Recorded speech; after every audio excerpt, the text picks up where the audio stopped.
Hello बच्चों, कैसे हो आप सब। उम्मीद है आप सब बहुत अच्छे होंगे। जैसा कि आपको पता है कि यूपी बोर्ड की जो डेट है आज ही अनाउंस हो गई है। जो एग्ज़ाम है 16 फरवरी से डिसाइड हो गए हैं कि 16 फरवरी से एग्ज़ाम आपके शुरू हो जाएंगे। ठीक है, तो जैसा कि मैंने लास्ट जब प्रैक्टिकल की डेट अनाउंस हुई थी तो मैंने आपसे बताया था कि मैं क्रैश कोर्स लेके आने वाला हूँ। तो आज ये हमारा क्रैश कोर्स का सबसे पहला वीडियो है। आज हम क्लास 10th का सबसे पहला चैप्टर क्रैश कोर्स का करने वाले हैं।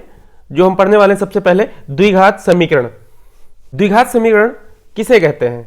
जैसा कि नाम से ही पता चल रहा है बच्चों कि द्वि एक्स पे घात कितनी होनी चाहिए, द्वि होनी चाहिए, इक्वल टू 0। कोई भी समीकरण जब इस फॉर्म में होता है, इसको ध्यान से देखो बच्चों, ax square plus b x plus c equal to 0, जब इस फॉर्म में होता है तभी हम उसको बोलते हैं कि वो समीकरण क्या है, द्विघात समीकरण है। ठीक, जैसे कि एग्जाम्पल देखते हैं हम। एग्जाम्पल देखते हैं बच्चों, x square minus 3x plus 2 equal to 0। क्या ये द्विघात समीकरण है? हाँ बिल्कुल है। ठीक है, कैसे पता? x के ऊपर घात कितनी है? 2 है। x के ऊपर कितनी घात है? 2 है। हाँ, तो ये बिल्कुल द्विघात समीकरण है। ठीक, अब आगे बात आती है कि इसमें ये ए बी सी क्या है। तो ए बी सी क्या होते हैं? कांस्टेंट होते हैं। ठीक है, ए क्या होता है? एक्स स्क्वायर के बगल वाला गुणांक। सबसे बड़ी बात, सबसे जो मेन बात है वो यही बात पहचानने की कि बच्चे ए बी सी नहीं पहचान पाते हैं। ठीक है, तो ए बी सी को पहचानने का तरीका आप देखिए, एक्स स्क्वायर के बगल में जो चीज लिखी होगी उसे हम बोलेंगे ए। इधर क्या लिखा है? इधर कुछ नहीं लिखा, तो इधर क्या मानेंगे हम? 1, यानी कि हमारा ए की जगह पर कितना है? 1 है। ठीक है, इधर देखेंगे x के बगल में क्या लिखा होता है? b, तो इधर x के बगल में क्या लिखा है बच्चों? -3 लिखा है। माइनस के साथ में इधर प्लस b है ना, तो चिन्ह के साथ में लेंगे हम, यानी कि b इक्वल टू हमारा कितना आ गया? -3। ठीक है, उसके बाद लास्ट में x के बाद जो भी चीज लिखी होती है वो पूरी की पूरी हमारी c होती है। इधर कितना लिखा है? +2, यानी कि c हमारा कितना आ गया? प्लस का 2 आ गया। तो प्लस लिखो या फिर ना लिखो।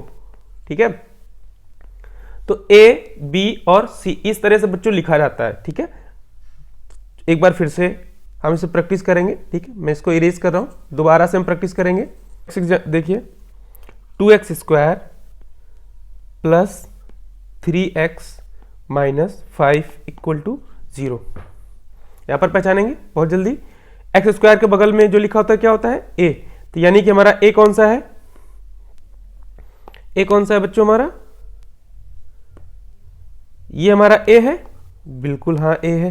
b कौन सा है? 3, ये हमारा b है। c कौन सा है? ये हमारा क्या है? c। ठीक है, तो मेरे ख्याल से a b c पहचानना हमको आ गया है। ठीक है, बहुत अच्छे, a b c आ गया है। तो अब हम आगे देखते हैं कि अगर हम ग्राफ बनाएंगे बच्चों x अक्ष और y अक्ष पर, आपको पता है ये कौन सा अक्ष होता है? x अक्ष होता है। ठीक है, वेरी गुड। और ये कौन सा अक्ष होता है? y अक्ष होता है। तो जब हम x अक्ष और y अक्ष पे बच्चों जब हम ग्राफ बनाएंगे तो ग्राफ देखो इसे कैसे बनता है? ऐसे बनेगा। ठीक है, ऐसे बनता है बच्चों। अब यहां पर आप ध्यान से देखो, ये x अक्ष को, ये जो ग्राफ है, ये ग्राफ है ax square plus b x plus c equal to 0। ये जो ग्राफ है x अक्ष को 2 बार काट रहा है, एक बार यहां पे काट रहा है और एक बार यहां पे काट रहा है। तो ये क्या कहलाते हैं बच्चों? ये कहलाते हैं हल, सॉल्यूशन या रूट। इन्हें ही हम हल बोलते हैं। ठीक है, यानी कि एक हल x का यहां पर है, इसको हम अल्फा बोलेंगे, और एक हल कहां पर है? यहां पर, इसको हम बोल देंगे बीटा। यानी कि x के कितने मान है? 2 मान है, एक अल्फा आया और दूसरा बीटा। x के 2 हल होते हैं। ठीक है, ये बात समझ में आ गई? ठीक है, अब मान लीजिए ये अगर इसका हल है तो ये क्या करेगा? ये इस समीकरण को क्या करेगा? संतुष्ट करेगा। ठीक है, यानी कि x की जगह पर अल्फा या बीटा रख दोगे आप इस समीकरण में तो वो 0 के बराबर होना चाहिए। ठीक है, a अल्फा स्क्वायर कहां पे रखना है? x की जगह पर बच्चों। ठीक है, plus b alpha plus c equal to 0। और ऐसे ही बीटा भी चूंकि इसका क्या है? एक हल है, तो बीटा भी इसको संतुष्ट करेगा, तो क्या हो जाएगा ये a beta square plus small b beta plus c equal to 0। तो कई बार बच्चों क्या होता है कि अल्फा और बीटा जो होता है ना ये बराबर हो जाते हैं, अल्फा इक्वल टू बीटा। इसका मतलब अब यहाँ पे ग्राफ से देखेंगे इसको थोड़ा सा, इसका मतलब क्या है कि अल्फा और बीटा बराबर हो गया, यानी कि अल्फा और बीटा जो अलग अलग पॉइंट थे ये दोनों के दोनों पॉइंट क्या हो गए, अब एक ही जगह पर आ गए। ठीक है, तो ये कैसे होगा देखते हैं। ठीक है, जब अल्फा और बीटा बच्चों बराबर हो जाएगा तब देखिए ग्राफ कैसे बनेगा।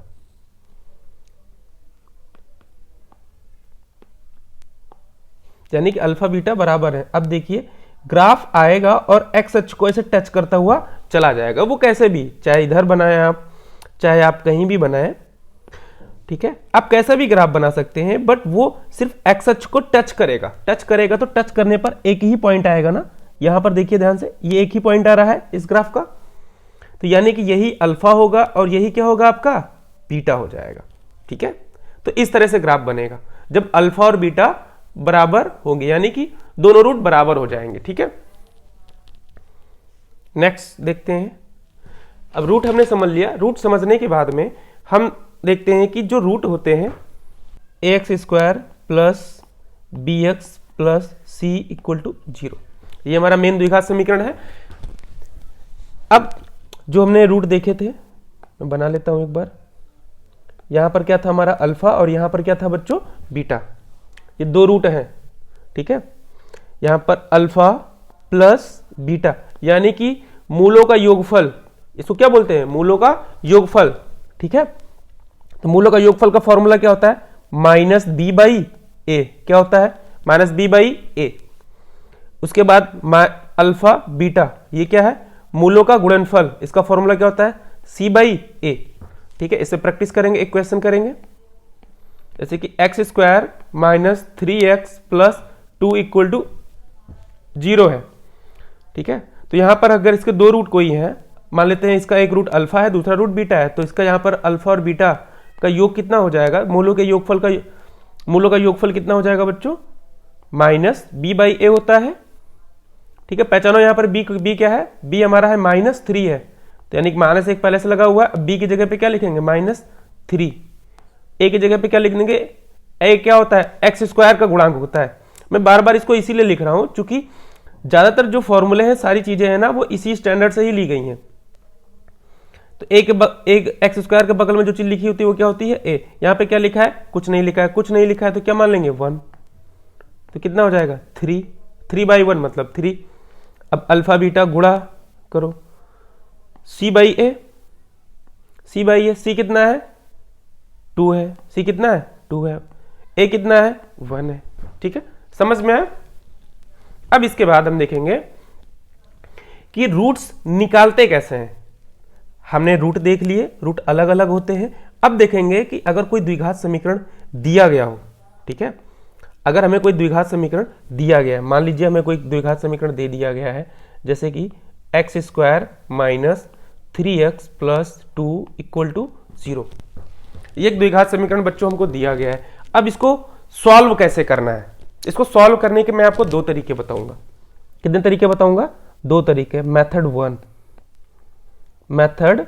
1, अभी हम पहला मेथड इस्तेमाल करेंगे। पहला मेथड में क्या करेंगे हम x square minus 3x plus 2 equal to 0 लिख लेंगे इसको। ठीक है, सेम द्विघात समीकरण को हम रिपीट करके लिख लेंगे।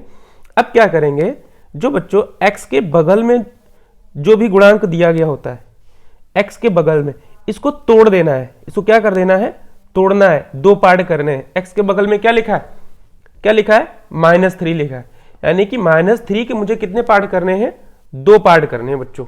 ठीक, जैसे आप 6 के दो पार्ट करोगे, 6 के दो पार्ट क्या कर सकते हो, एक 2 कर सकते हो प्लस 4 कर सकते हो। ठीक है, और क्या कर सकते हो 5 प्लस 1 कर सकते हो, और क्या कर सकते हो आप 3 प्लस 3। इस तरीके से हमें एडिशन के करना है। ठीक है, कि उनको जोड़ने पर क्या आना चाहिए 6 आना चाहिए, और गुणा करने पर क्या आना चाहिए 2। इस तरह से फैक्टर करना है। जैसे -3 को हम क्या क्या लिख सकते हैं, -3 को हम लिख सकते हैं, ठीक है, -3 को हम लिख सकते हैं -2 माइनस 2 माइनस का 1, ठीक है। और क्या लिख सकते हैं, -4 प्लस 1, ये माइनस है बेटा, ठीक है। -4 प्लस 1 लिख सकते हैं, ठीक है। -5 प्लस 2 लिख सकते हैं। लेकिन हमें लेना कौन सा है, ठीक है, हमें वो वाला लेना है बच्चों जिसको गुणा करने पर, कि उन टुकड़ों को गुणा करने पर क्या आना चाहिए, 2 आना चाहिए। देखिए किन टुकड़ों को गुणा करने पर 2 आ रहा है। -5 और 2 को गुणा करो, कितना आता है, -5 2 जा कितना होता है, -10 होता है, बिल्कुल 2 नहीं आ रहा। -4 को 1 से गुणा करो, कितना आएगा, -4 आ जाएगा, मतलब ये भी हमारे काम का नहीं है। -2 को -1 से गुणा करो, कितना आएगा, 2 आएगा क्या, बिल्कुल प्लस का 2 आएगा, मतलब हमारे काम का यही वाला है। ये बात को ध्यान से समझिए, हर क्वेश्चन में बार बार यही प्रोसेस रिपीट करना होता है। आपको यहां पर -2 और -1 लिख देना है, ठीक है। अब देखो मल्टीप्लाई करने पे 2 आ रहा है ना, बिल्कुल ठीक है। अब लिख दीजिए आप x² यानी कि हम -3 को क्या लिखेंगे, -2x और -x लिख सकते हैं ना। -2x और -x करोगे तो -3x ही आएगा। ये चेक कर लेना कि इतना ही आना चाहिए और गुणा करने पर ये आना चाहिए। x² -3x नहीं लिखना है, अब हमें क्या लिखना है, -2x -x, ठीक है, +2 = 0, ठीक है। अब देखिए, अब कॉमन लीजिए आप, इसमें से और इसमें से कॉमन लीजिए, और इसमें से x इसके पास कितने हैं, 2 हैं, और इसके पास कितना है, 1 है ना। एक x बाहर निकाल लेंगे तो इसके पास कितना बचेगा, 1x, इसके पास क्या बचा, 1x बाहर चला गया, कितना बचा, -2 माइनस। अब इधर कुछ कॉमन नहीं आ रहा तो क्या ले लेंगे, -1 ले लेंगे, 1 तो सब में होता है, तो इधर क्या बच जाएगा, -1 बाहर चला गया तो ये प्लस का x बचेगा। इसके पास माइनस था नहीं और जबरदस्ती हमने माइनस बाहर ले लिया, तो इसके पास क्या आ जाएगा, एडिशनल माइनस आ जाएगा, ठीक है। यहां पर अगर कभी माइनस कॉमन लेना तो आप इसको समझिए कि आप इस प्लस को आप लिख सकते हो, आप माइनस और -2 ऐसे लिख सकते हैं ना। तो माइनस माइनस मल्टीप्लाई होकर ये प्लस बना लेगा, ठीक है। तो यहां से ये माइनस बाहर चला गया तो एक माइनस बचा रह जाएगा, =0। अब x -2 आप बाहर ले लीजिए, x -2 आप बाहर ले लीजिए, x -1 = 0।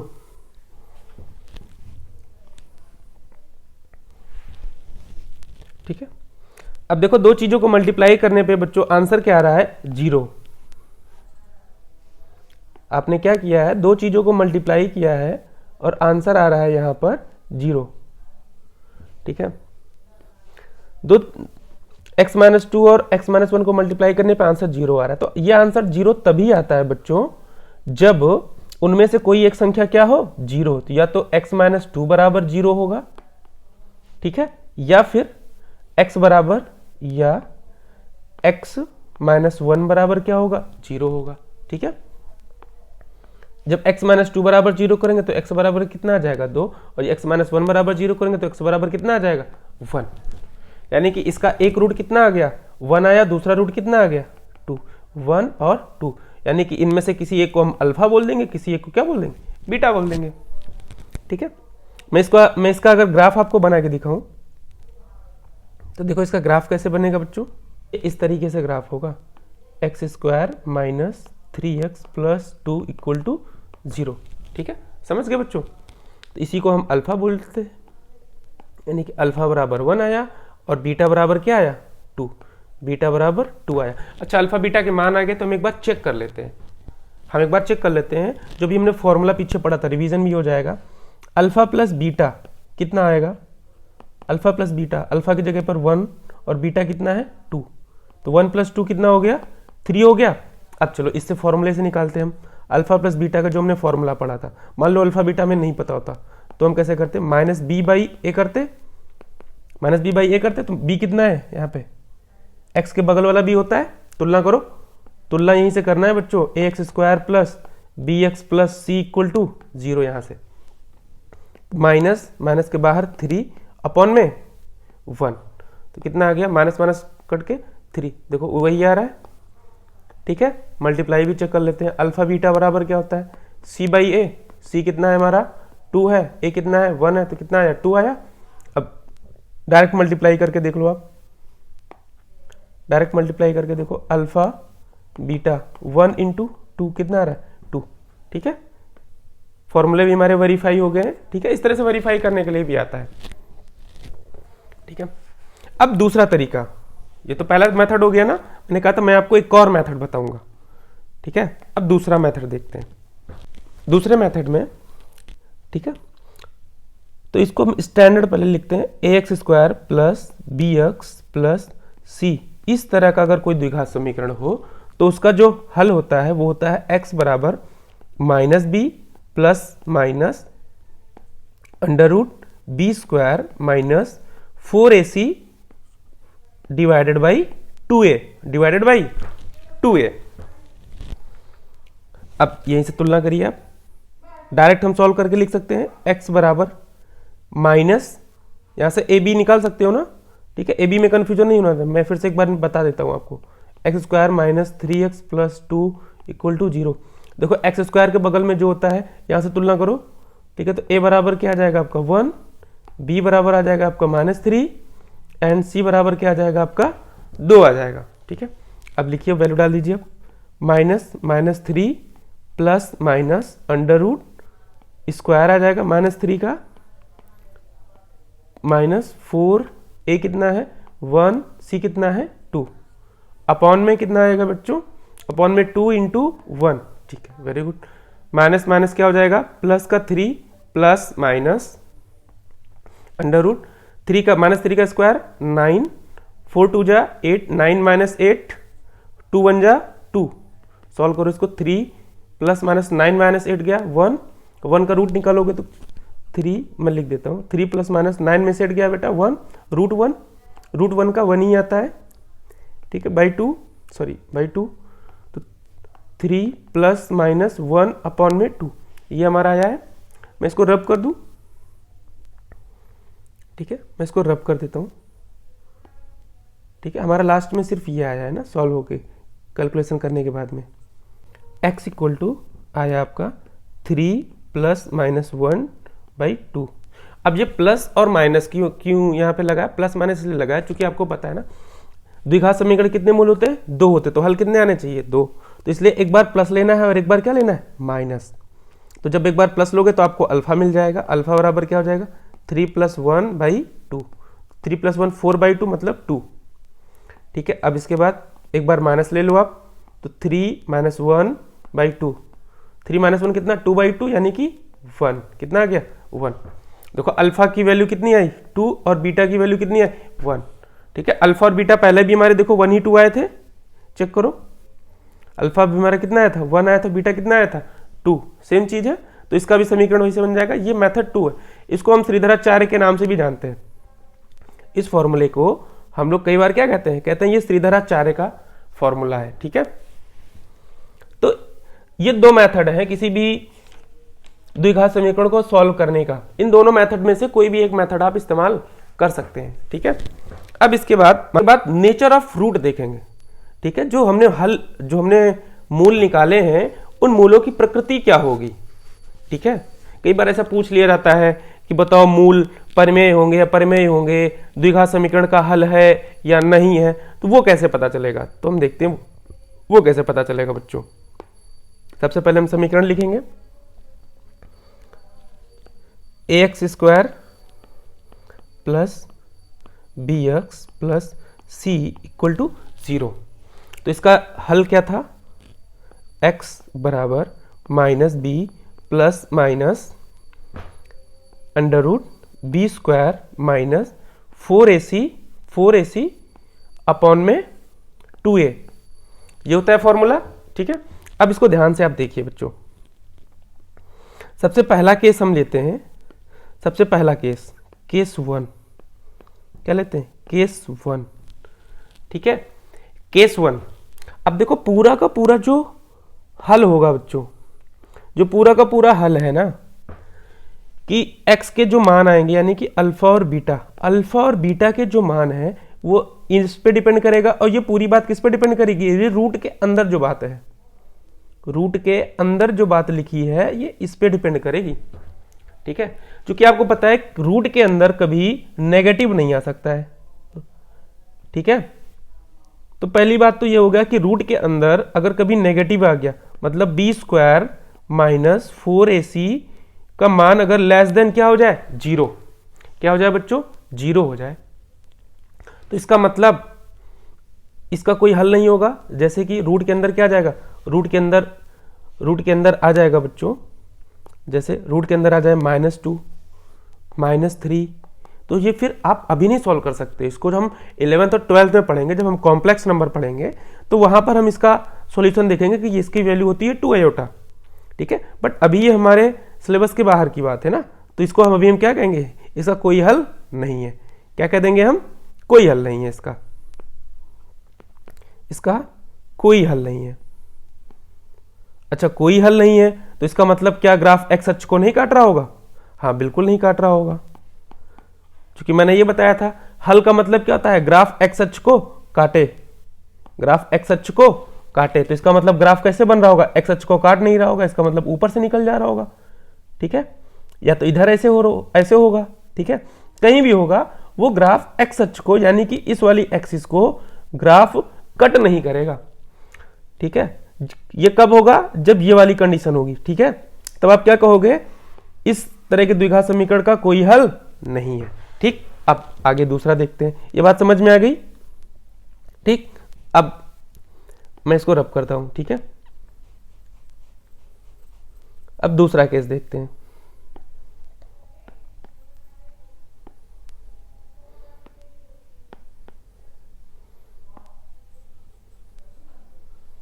दूसरा केस देखते हैं बच्चों, case 2, B square minus 4ac बराबर क्या हो, जीरो। नेगेटिव तो देख लिया, नेगेटिव तो हमने देख लिया। ठीक है, नेगेटिव पे मतलब कोई हल नहीं होगा। अब बी स्क्वायर माइनस 4ac का मान कितना हो जाए, जीरो हो जाए। अब जी ये पूरी बात जीरो हो गई, मतलब ये पूरी बात खत्म हो जाएगी। क्या बच जाएगा फिर, -b प्लस -0 बाई 2a, तो जीरो चाहे जोड़ो चाहे ना जोड़ो, कितना आ जाएगा, -b/2a। इसका मतलब एक ही मान आएगा क्या, कितने मान आ जाएंगे, एक ही मान आ जाएंगे। ये तभी होता है तब अल्फा बराबर क्या आ जाएगा, बीटा। ठीक है, ये चीज जब होल्ड होगी तब दोनों रूट क्या हो जाएंगे बच्चों, बराबर, अल्फा बराबर क्या हो जाएगा, बीटा हो जाएगा। और अल्फा बराबर बीटा हो जाएगा तो आपको बताया था ग्राफ क्या करेगा, ग्राफ एक्स अक्ष को सिर्फ क्या करेगा, टच करेगा।